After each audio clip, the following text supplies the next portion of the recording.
Bienvenidos a un nuevo vídeo de la asignatura Ingeniería del Medio Ambiente y hoy vamos a tratar el apartado 4.1, que es la introducción del tema sobre contaminación por residuos. En primer lugar, en esta diapositiva aparece la definición de residuo, que es la definición según la Ley 22/2011 de residuos. Lo primero que hay que decir que no hay que aprenderse ni esta ley cuál es, ni la definición de residuo. Solo quiero enfatizar esto, que dice que define como residuo una sustancia o un objeto que se debe desechar. Entonces, los residuos normalmente pensamos siempre en los residuos cuando tiramos basura en nuestra casa, que suelen ser sólidos, ¿de acuerdo? Sin embargo, también puede haber líquidos o gaseosos. Por ejemplo, que cambiamos el aceite del coche, pues ese aceite de coche que es líquido es sin residuo. O, por ejemplo, cuando se le cambia el gas de refrigeración del aire acondicionado del coche también. Ese gas también es un residuo. Entonces, cualquier sólido, líquido o gas puede ser un residuo. Lo que no es un residuo es un caudal continuo que se emite al agua o a la atmósfera. A continuación hablaremos de los problemas más importantes que causa la generación de residuos. Lo primero es que su producción es muy localizada, por ejemplo en granjas intensivas de ganado, entonces se acumulan.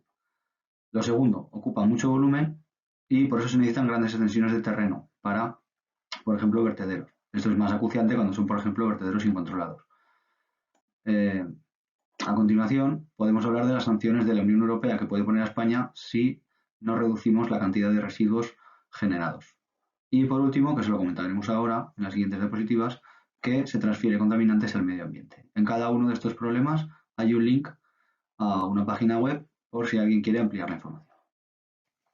En esta diapositiva continuamos explicando cómo se transfieren los contaminantes a la atmósfera, al suelo y al agua. Entonces, en cuanto a la transferencia a la atmósfera, se debe a gases de combustión, gases de descomposición, líquidos que se evaporan, que eso serían compuestos orgánicos volátiles, los hemos visto en el tema 3 de contaminación de la atmósfera, y fragmentación y arrastre de sólidos. En cuanto a contaminación del suelo, hay dos causas principales. Primero, la infiltración de los líquidos que van penetrando hacia las partes más profundas del terreno, y me detengo en esta más, que es la lixiviación, que es un fenómeno que todavía no hemos visto. Consiste en que un residuo que es sólido, algunas de sus partes que son solubles se disuelven por el agua y entonces van penetrando hacia las capas más profundas del terreno. Lo que más importante que quiero decir aquí es que no hay que confundir el término lixiviación con el término que es un nombre lixiviados, que los comentaremos cuando hablemos de los vertederos. Son dos cosas distintas y no hay que confundir estos dos términos, aunque sean parecidos, porque además no tienen nada que ver, lo que pasa es que la terminología pues, es parecida. Y por último, la contaminación del agua surge sobre todo de la contaminación del suelo, que se contaminan acuíferos subterráneos y también se pueden llegar a contaminar aguas superficiales. Para terminar el vídeo nos quedan dos diapositivas que son la clasificación de los residuos, que se pueden clasificar según diferentes aspectos. El primero sería la peligrosidad. Entonces tenemos residuos peligrosos y residuos no peligrosos. Los peligrosos son los que pueden causar cualquier daño a los materiales, por ejemplo algo que sea corrosivo o inflamable, que cause un incendio. A los seres vivos, esos que nos produjera alguna enfermedad, tóxico, nocivo o cancerígeno, son los nombres que se les suele dar, o al medio ambiente.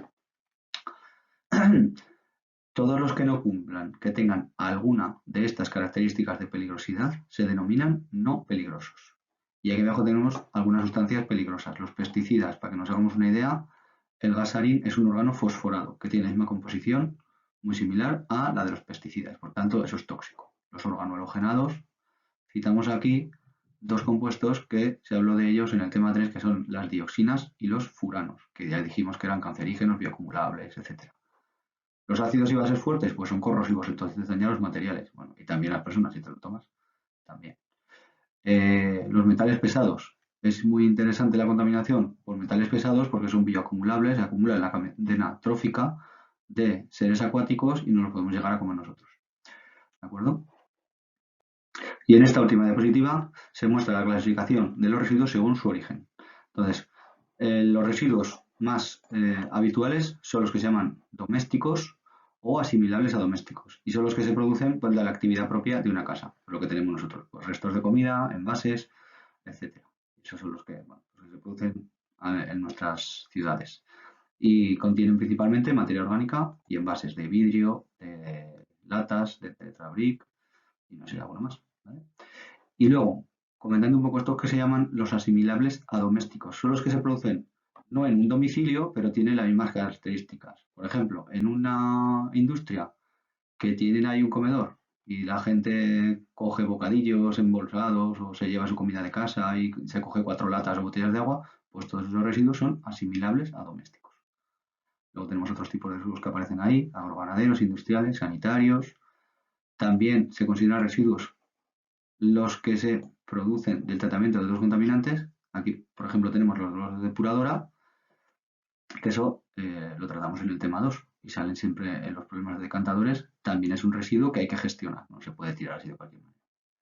Y luego este lo comentamos porque aparecerá al final del tema. Los residuos inertes son los residuos de construcción y demolición.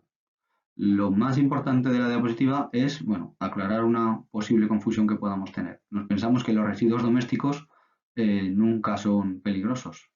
Y entonces eso es una equivocación, porque si nosotros tiramos una pila de botón que tiene mercurio en nuestra casa, también es un residuo peligroso. Entonces los residuos peligrosos se pueden producir en cualquier parte. Y con esto terminamos el vídeo.